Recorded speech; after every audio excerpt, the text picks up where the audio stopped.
Greetings in the name of Jesus Christ. यीशु मसीह के नाम में मैं आप सभी का अभिनंदन करता हूँ।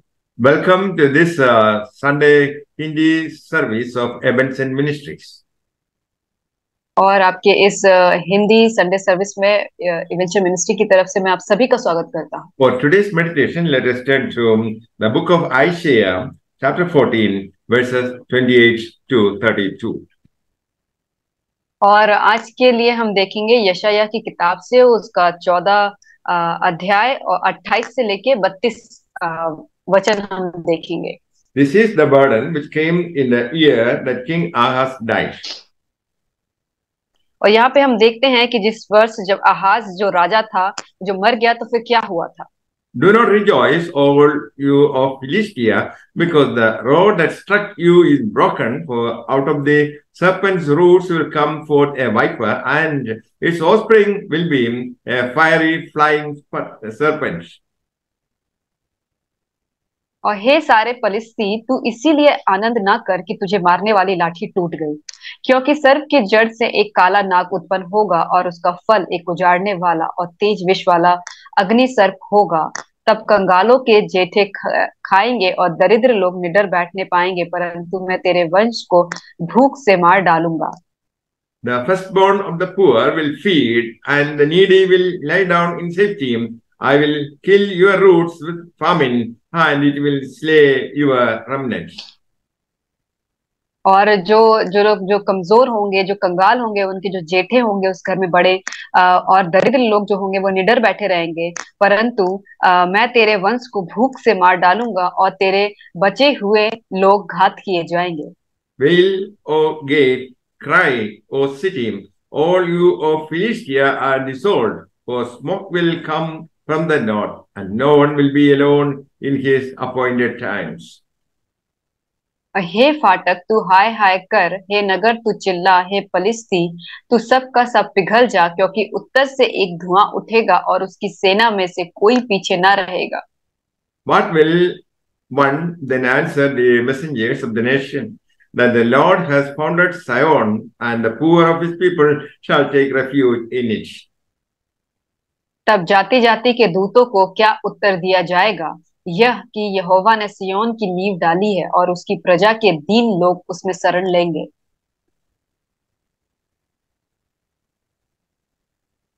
Let's begin with the story of a 15-year-old Mexican boy.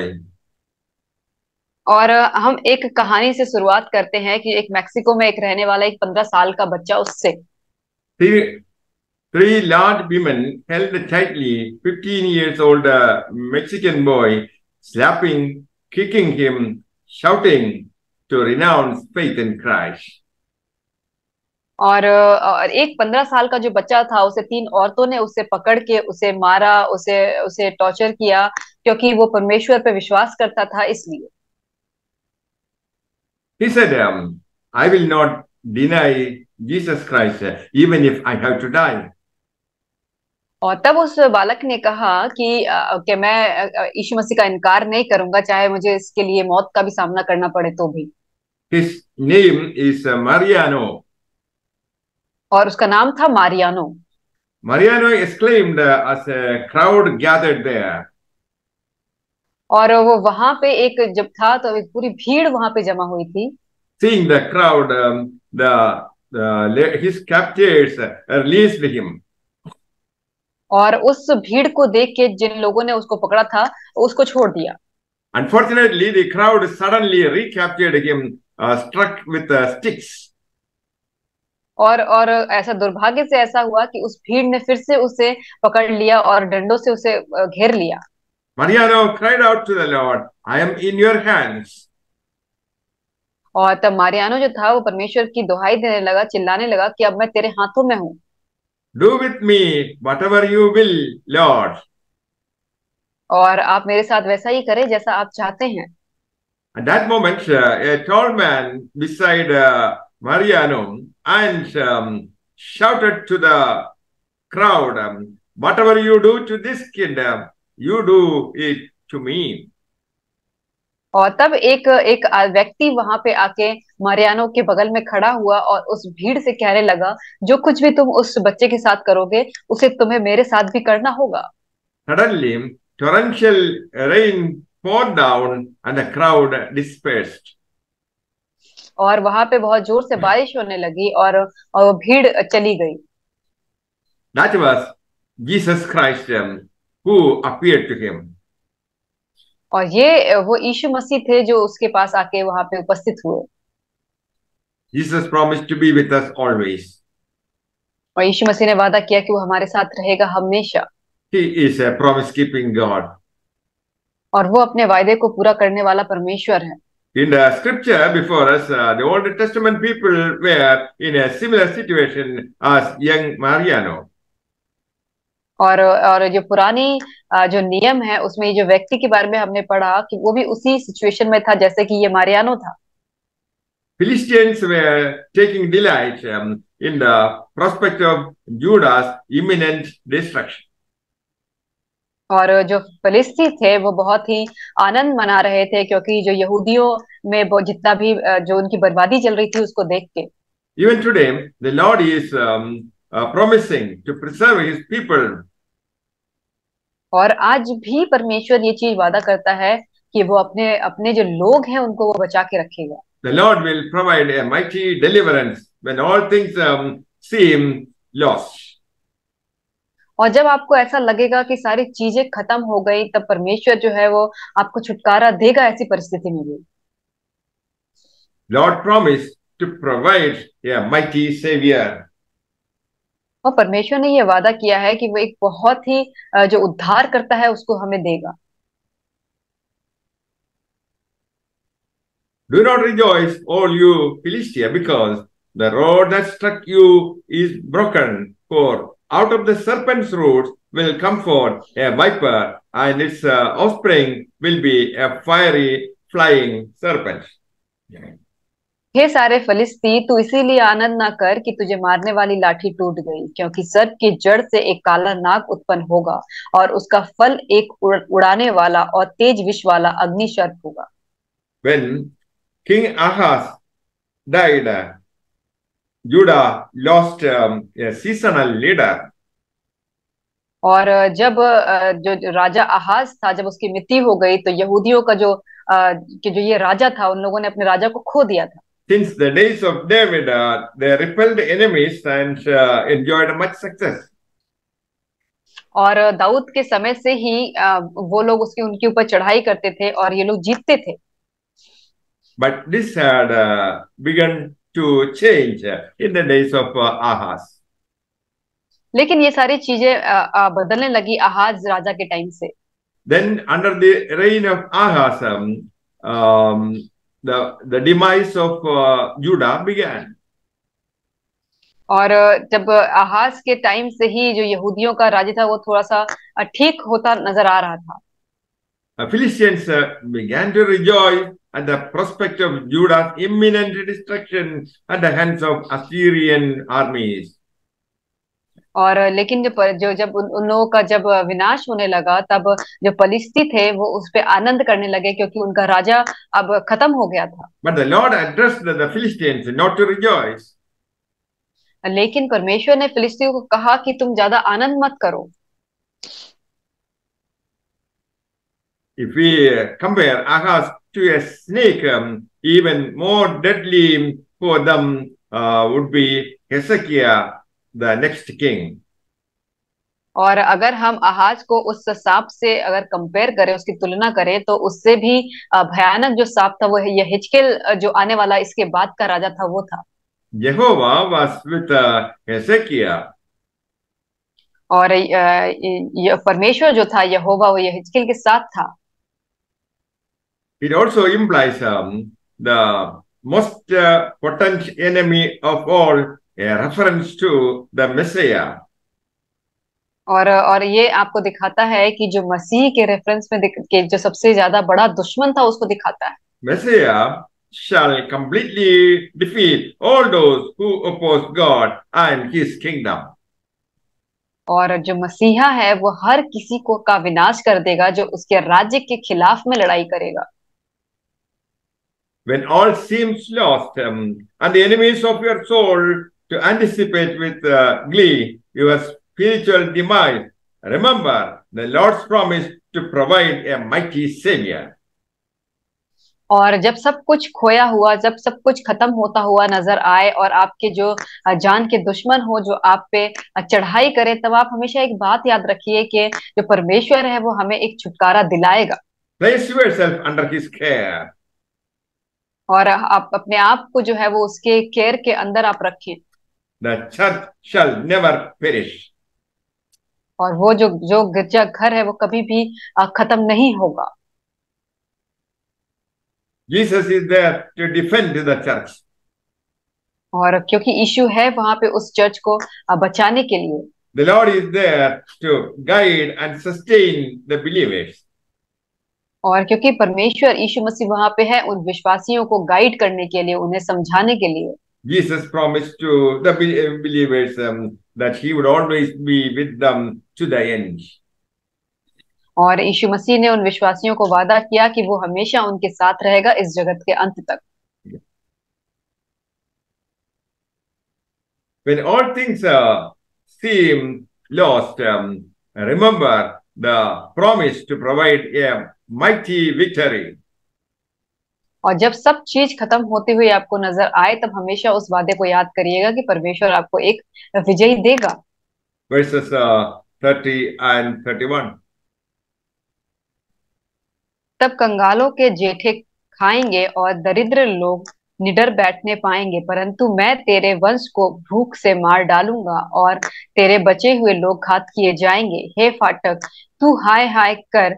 हे नगर, तू चिल्ला। हे फलिस्ती, तू सब का सब पिघल जा, क्योंकि उत्तर से एक धुआं उठेगा और उसकी सेना में से कोई पीछे ना रहेगा। God said to Philistines who rejoiced over the imminent defeat of Judah that He would destroy their root with famine. और तब यहाँ पे जो फलिस्ती थे, जो यहूदियों के जो राज्य के विनाश के ऊपर जो बहुत ही जो हंस रहे थे, तो परमेश्वर ने उनसे कहा कि उनका जो परिवार होगा, जो वंशज होंगे, वो अकाल में मर जाएंगे। And the survivors will be killed. और जो कुछ थोड़े बहुत बचे रहेंगे उनको भी मार दिया जाएगा। The Philistines will be melted away. और जो जो फलिस्ती होंगे वो पिघल जाएंगे। Here, what we find is complete destruction of these enemies who posed a threat to His people. और यहाँ पे हम देखते हैं एक पूरी तरीके से विनाश उन दुश्मनों का जो यहूदियों के लिए एक थ्रेट बन रहे थे। I will destroy your root with famine, and your survivors will be slain. और मैं जो तुम्हारे जो वंशज होंगे उसे भूख से मार डालूंगा, और जो बचे हुए लोग रहेंगे उनको घात किए जाएंगे। Assyrian conquest of Philistines is a model and is representative of the final conquest of the Lord against His enemies. और जो असीरियन जब सेना आई थी, तब उन लोगों ने फिलिस्तियों के ऊपर चढ़ाई की और वो जीत गए। तो ये आप देख सकते हो कि पहला मॉडल परमेश्वर ने उनको दिखाया कि कैसे उन लोगों को उन्होंने हार दिलाई। Complete destruction of the enemies of God. That is what the Lord promised here. और हम यहाँ पे देखते हैं कि परमेश्वर ने जो वादा किया था यहाँ पे वो था कि उनके दुश्मनों का पूरी तरीके से विनाश।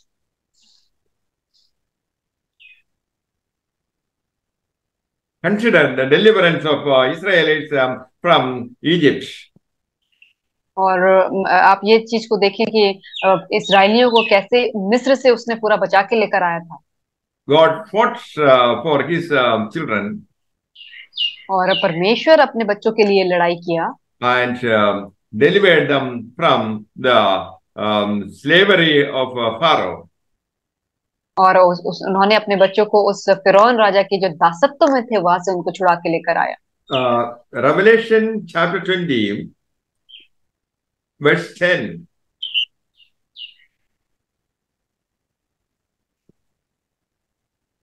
Here प्रकाशित वाक्य उसका 20वां अध्याय, हम 10वां वचन को देखेंगे। He carried me away in the spirit to a great and high mountain and showed me the great city, the holy. Sorry, this is not a. Yeah. Revelation chapter 20, verse 10. And the devil who deceived them was cast into the lake of fire and brimstone, where the beast and the false prophets are, and they will be tormented day and night forever and ever. प्रकाशित वाक्य उसका 20वां अध्याय उसके 10 वचन को हम देखेंगे। उन पर भरमाने वाला शैतान आग और गंधक की उस झील में, जिसमें वह पशु और झूठा भविष्यवक्ता भी होगा, डाल दिया जाएगा और वे रात दिन युगानुयुग पीड़ा में तड़पते रहेंगे। This passage foretells the final fate of devil himself. और यहाँ पे इस पैसेज में जो हमने देखा, जो शैतान का सबसे लास्ट जो उसका काम होगा, वो ये होगा उसका result. When all seems lost, remember the Lord's promise to provide. और जब सारी आपकी जो आशाएं होंगी वो खत्म हो जाए, तब आप इस परमेश्वर के इस वादे पे आप समझ सकते हैं कि वो क्या कहता है आपसे। Lord promised a mighty victory at Calvary, followed by resurrection. और परमेश्वर ने उस कलवरी पे जब वो गया, तो उसने आपको एक असीम विजय आपको ये दिया और उसका रिजरेक्शन जो है, पुनरुत्थान, उसका प्रूफ है। The Lord also promised to provide a mighty refuge. और परमेश्वर ने ये भी वादा किया है कि वो आपको एक गढ़ देगा, छुपने का स्थान। Chapter 14, Isaiah chapter 14, verse 32. तब जाति जाति के दूतों को क्या उत्तर दिया जाएगा, यह कि यहोवा ने सिय्योन की नींव डाली है और उसकी प्रजा के दीन लोग उसमें शरण लेंगे। Chapter 14, verses 31, 32. Will, O gates, cry, O city, are you all you Philistines are dissolved, for smoke will come from the north, and no one will be alone in his appointed times. हे फाटक तू हाय हाय कर, हे नगर तू चिल्ला, हे पलिस्ती तू सब का सब पिघल जा, क्योंकि उत्तर से एक धुआं उठेगा और उसकी सेना में से कोई पीछे ना रहेगा। That the Lord has founded Zion, and the poor of his people shall take refuge in it. और परमेश्वर ने अपने जो दीन लोग हैं उसकी ओर दृष्टि की, और उसने देखा कि जितने भी दीन लोग हैं वो उसके शरण में आके शरण पाएंगे। When all seems lost, let us remember the Lord's promise to provide a mighty refuge in Zion. और जब सब कुछ आपको खोया हुआ नजर आए, जब आप बिल्कुल भी हार जाएं, तब आप इस परमेश्वर के इस वादे को याद रखना कि सियोन में उसने हमें शरण देने का वादा किया है। God's people are depicted as being feeble and vulnerable. और परमेश्वर के जो लोग होते हैं वो शैतान के द्वारा परेशान किए जाते हैं, वो थोड़े से ऐसे वनरेबल कंडीशन में होते हैं। God's children are compared to sheep. और लेकिन परमेश्वर के जो बच्चे हैं उनको भेड़ों के साथ कंपेयर किया गया है। So they are the poorest of the poor, a flock of defenseless sheep. और वो जो हैं वो एक जैसे भेड़ होती हैं उसकी तरह हैं। But they will find pasture. लेकिन उन्हें जो है उनको खाने के लिए जो घास चाहिए होती है वो मिलेगा। They are described as afflicted people. और उनको बताया गया है कि वो बहुत ही दुख उठाने वाले लोग होते हैं। God's children are attacked, abused, and viewed as easy prey. और जो परमेश्वर के जो लोग होते हैं उन पे अटैक किए जाते हैं, उन पे आक्रमण होते हैं और वो सताए जाते हैं। It is precisely because of this apparent vulnerability and defenselessness that their enemies gleefully anticipate their destruction. और क्योंकि जो उनके जो दुश्मन होते हैं वो ये सारे चीजों को देख के वो इनसिक्योर होते हैं, इसीलिए वो ये सारे चीजों को करते हैं। Although God's people are feeble, the Lord our God is mighty. और लेकिन जो परमेश्वर के लोग होते हैं वो इस पर विश्वास करते हैं कि उनका जो परमेश्वर है बहुत ही ताकतवर खुदा है। When all seems lost, remember the Lord promises to provide a mighty refuge. और जब सब कुछ आपके जीवन में खोया हुआ नजर आए, तब आप इस चीज पे विश्वास कर सकते हैं कि परमेश्वर आपको एक शरण देगा। Isaiah prophesied Jehovah has established Zion. और यशायाह ने यह भविष्यवाणी की कि यहोवा ने जो है वो सिय्योन को बनाया है। The Lord has made Zion to be a firm and sure place of refuge. और परमेश्वर ने उस सिय्योन को बनाया है ताकि हम जैसे लोगों को वो वहां पे शरण दे सके। Zion is the place and presence of the Lord Himself. और सिय्योन एक ऐसी जगह है जहाँ पे परमेश्वर की खुद की उपस्थिति है। When Jesus Christ returns as Lord of Lords and King of Kings, He will establish in Zion. और जब परमेश्वर फिर से वापस आएगा, राजाओं का राजा प्रभु का प्रभु बन के, तब वो सिय्योन को बनाएगा। His afflicted people will find refuge in Zion. और उसके जो सताए हुए जो लोग हैं वो उस सिय्योन में जाके आराम पाएंगे। There are times when God's people feel how feeble and vulnerable before the world and the devil. और तब उसके जो लोग होंगे वो ये चीज देखेंगे कि वो लोग कैसे इस संसार के सामने और अपने दुश्मनों के सामने कैसे वो कमजोर हैं। When all seems lost, let us remember God's promise to provide a mighty refuge for us. और जब सब कुछ आपके जीवन में खोया हुआ महसूस हो, तो आप ये इस वादे को यकीन रखें कि परमेश्वर ने हमारे लिए एक शेल्टर बनाया है। And let us flee to that divine refuge for our souls. और इसीलिए आइए हम मिलके प्रार्थना किया करें ताकि हम उस अपनी आत्मा के लिए उस रिफ्यूज को हम प्राप्त कर सकें। The Bible says the name of the Lord is a strong tower for the poor. और जैसा कि बाइबल बताती है कि जो कंगाल होते हैं, दरिद्र होते हैं, उनके लिए परमेश्वर उनके लिए एक गढ़ होता है। God is our strength and refuge, a very present help in trouble. और परमेश्वर जो है हमारा एक गढ़ है और हम वहां पे जाके विश्राम प्राप्त कर सकते हैं। Mariano found the Lord dramatically fulfilling His promises on his behalf. और मारियानो ने देखा कि परमेश्वर कैसे अद्भुत रीति से उसके जो भी जो काम थे उसको वो पूरे करता है। When we look to Christ and rely upon Him, we will find Him to be true to His promises on our behalf. और जब हम परमेश्वर के पास रोते हैं, उसको पुकारते हैं, उस पर विश्वास करते हैं, तो हम देखते हैं कि कैसे परमेश्वर हमारी ओर से वो कार्य करता है। May the Lord bless you all with these words. Amen. परमेश्वर आप सबको इन वचनों के द्वारा आशीष करे। आमीन।